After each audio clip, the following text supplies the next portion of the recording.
What if I told you there's a private condo that was launched close to EC prices and it made more than 100% gross return on equity, ROE, in just 3 years? Would you be interested to find out? So today I'm going to deep dive this case study, which is Treasure at Tampines, how they performed, how did they do it, 100% gross ROE in just 3 years. And I want to find out, are all private condos that's launched close to EC pricing perform the same way over the years? And also, is there any opportunity in today's market?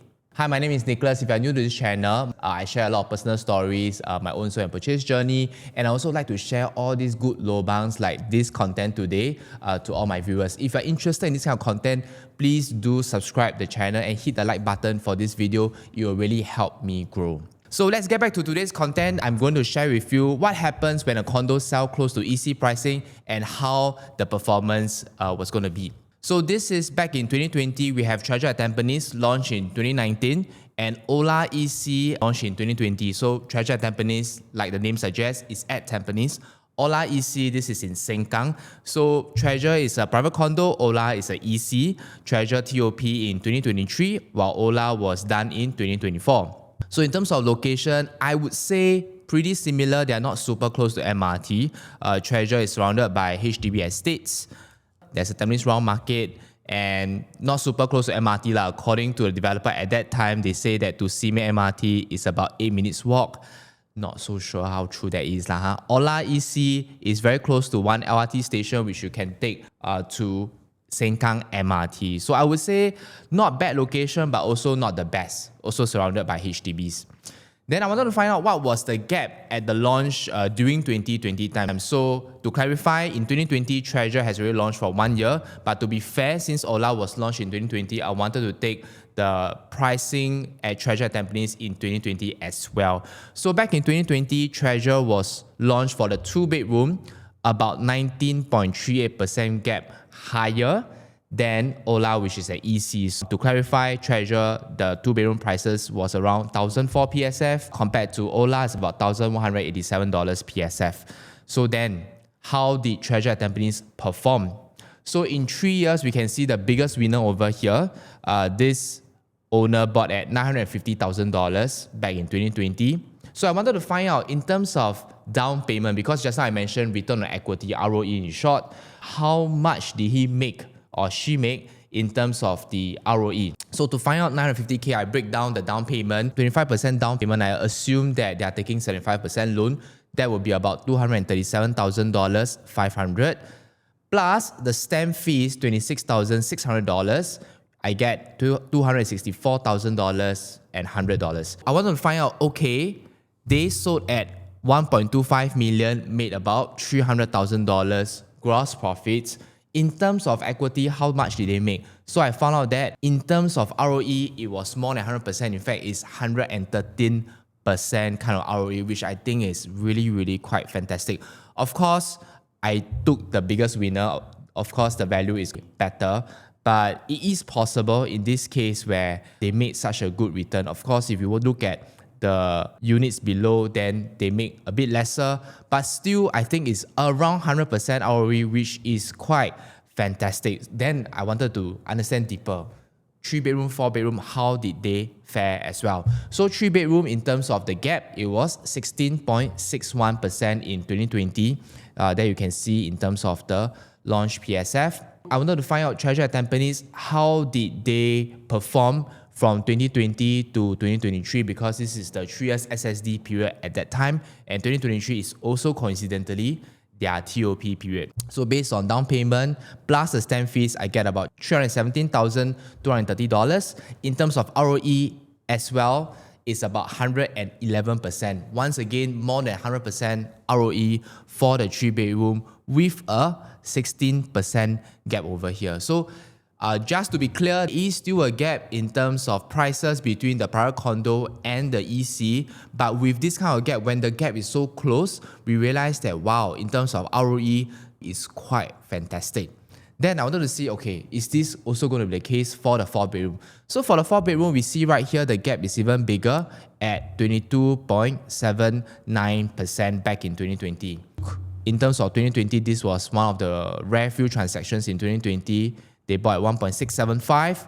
I broke down in terms of down payment. The down payment was about $418,000. Coupled with the stamp fees, brings us to about $470,000. The ROE is still 108% when there is such a gap. So in short, all the 2, 3, 4 bedroom bought in 2020 when Ola was launched. So picture this, imagine you are a buyer back in 2020, you are also privileged enough to buy an EC. Should you buy the EC? Of course, right now you're still fulfilling the MOP, you still can't sell at the moment. But had you choose to buy Treasure at Tampines, in this case, because the pricing is very similar, wow, in 3 years, if you had exited back in 2023, then whether is it 2 bedroom, 3 bedroom, or 4 bedroom, you would have enjoyed more than 100% ROE, which I think is quite sick, which I think is quite good. But I wanted to find out deeper.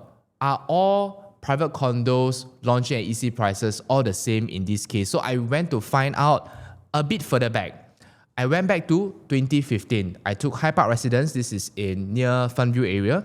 And I also took the Amore EC, this is in Punggol area. Both launched in 2015. TOP-wise, Amore was done in 2016, High Park was done in 2019. So location, as I just mentioned, High Park is over here and Seletar Mall is over here, which is not too bad, quite close, but it's not near MRT station. Amore as well, not near to an MRT station area. So I would say location, it's kind of similar, not super close to MRT. I wanted to find out now, right again, 2 bedroom, 3 bedroom, 4 bedroom, what was the gap? So for the 2 bedroom, at that time, the gap was about 18%. So how did this 18% translate to today? So first thing I wanted to find out, to be fair, since Amore has already achieved MOP, and the MOP was in 2021, since I mentioned that their TOP was in 2016, so 2021 they could sell. I wanted to find out, let's say a High Park buyer who bought back in 2015 and only choose to sell when Amore has achieved MOP. What kind of profit differences are we going to see? So from here, 2 bedroom, High Park made $205,000, Amore made about $195,000. Purchase price wise, $670,000, Amore $645,000, which is quite close. I would say actually the profit is very similar if they held on to the same period of time. Then the next question I wanted to ask, which is if High Park, the owner, choose to sell earlier because they can, because they can sell at the 3 years mark, would there be a lot of difference? So I realized, okay, another transaction, they bought $633,000. They sold earlier. They sold in 2018 over here because they bought in 2015. They sold $840,000, which is close to the selling price in 2021. And they made also about $206,000. I suddenly realized, wow, their annualized returns is more than double, because we see right here, High Park annualized return was about 4%. Had they sold earlier in 2018, that would have been 8% simply because of the market at that time. As they hold on longer, the market in 2021 only could give them about the same kind of profits. So actually it does not make as much sense to hold longer. So this gives me some clarity. Okay, if I bought a private condo close to EC prices, let's say I hold on just at the EC MOP, perhaps the gains are about the same. But if the market took off and at the 3-year mark is at a bull market and I sell, actually I could capitalize much more, and this seems to be the case for the 2-bedroom situation. Now, I wanted to dive deeper to see 3-bedroom, 4-bedroom, is there any difference? So this is a 3-bedroom situation. The gap, once again, 15% gap for the 3-bedroom. In terms of performance at the MOP period in 2021, Amore made about $334,000. High Park made about $325,000. In fact, Amore made more. And of course, this one I took the best performing transaction. This is the highest profit transaction. High Park, I didn't take that because I wanted to use the same time period to compare. So I would say about the same kind of gains. But once again, if the owner decided to let go earlier, if the owner decided to let go back in 2019 over here, they made more gains. They made $346K. The annualized return you see over here is almost doubled. The transaction that sold in 2021, annualized returns about 5.5%, which is similar to Amore annualized returns about 5%. If they had sold earlier in 2019, the High Park owner who sold in 2019 actually made almost 10% annualized return, which I think is quite impressive. Why is this so? It's because you make faster, because the gains is about the same. If they hold on longer, they make same kind of gains. In fact, in this case, they make lesser gains. Because I'm taking the same 980 square feet, purchase price, sure, 854K, 875K, but they sold at the same price, 1.2 million, 1.2 million. But one unit achieved 1.2 million in 2019, the other unit achieved 1.2 million in 2021. There's no difference. Yet, that savvy homeowner realized that there's no point holding on because he feels that this is a good time to sell. Sold in 2019, capitalized that profits and can go and move on to buy something bigger to continue grow their net worth, which I think is a very smart move because time sometimes is not on our side. If you can capitalize this, you can progress much faster earlier. Actually, the hypothesis that I mentioned earlier just now seems to be true. What did I say? So I said that High Park buyer, while if you hold it up to MOP stage, yes, the gains are about the same with the EC, but because you are able to sell the 3 years mark even before TOP, it's interestingly, you might be able to achieve that kind of same gains but in a shorter period of time because of the market situation at that time. And I think this is the key advantage that a private condo has compared to an EC. So now lastly, we come to the 4-bedroom. Between these two condos, the gap now is 13%. Now, how does this 13% translate into the performance in 2021? So first thing, I compare these two transactions.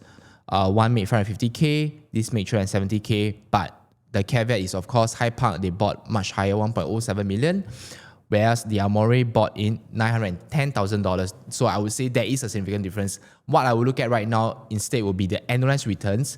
Amore made 5.61% annualized returns. High Park made 6.64%. I would say still pretty close. But the real kicker comes here. The real kicker is that had the 4-bedroom sold earlier in 2019 once again, they could have, yes, they are earning lesser. They earn about 400K instead of 550K. But the annualized return is once again higher.